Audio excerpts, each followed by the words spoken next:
A concept that I would like to talk about is called having a beginner's mind. This is talked about in martial arts circles quite regularly, and it's a very important concept to have.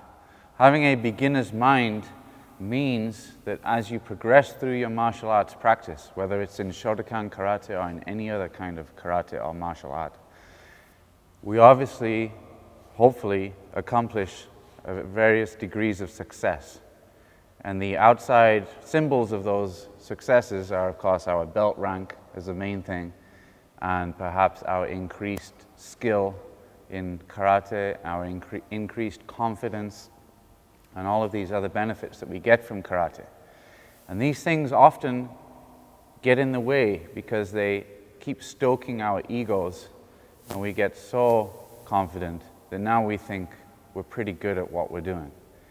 It's at this point often that one of those things comes in and we fall down, or we slip while we're doing a kata, or forget the next move, or we get hit in sparring.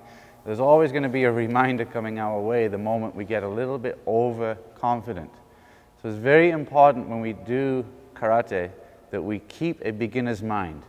We remember what it was like to be a beginner, because at each level of your training, you're going to experience the same feeling again and again, where you think you've mastered that, but now look at all this new content that you have to learn. And once again, you're a beginner in terms of this new content.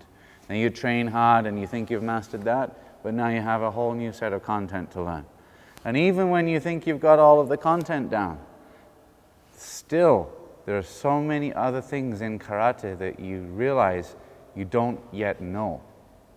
And I often write a diary of my training. I did when I was in Japan for 3 years. I wrote a diary of my training. And after I achieved my second degree, it was a very tough test at Master Kanazawa's dojo. And it was a big accomplishment for me because I really got through it after trying very, very hard. But I wrote in my notes that the more I learn, the less I know. And I think that's very, very true, because having a beginner's mind keeps you thinking in that way, that although you're learning all of this new content and although your knowledge is increasing, there's no doubt, you realize your own mistakes more clearly. So it's your responsibility to start working on improving those mistakes or shortcomings to make your overall karate better. But if we always train thinking that we know it and this is easy, then we're not going to notice our own mistakes. And what that's really showing us is that we don't necessarily know as much as we think we do.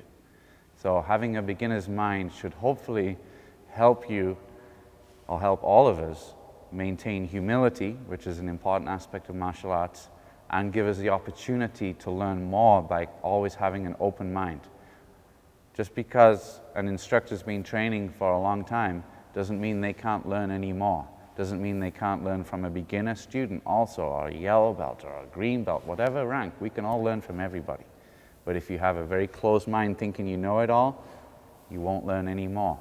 And you're doing yourself a disservice by being that way. So please keep an open mind and maintain a beginner's mind.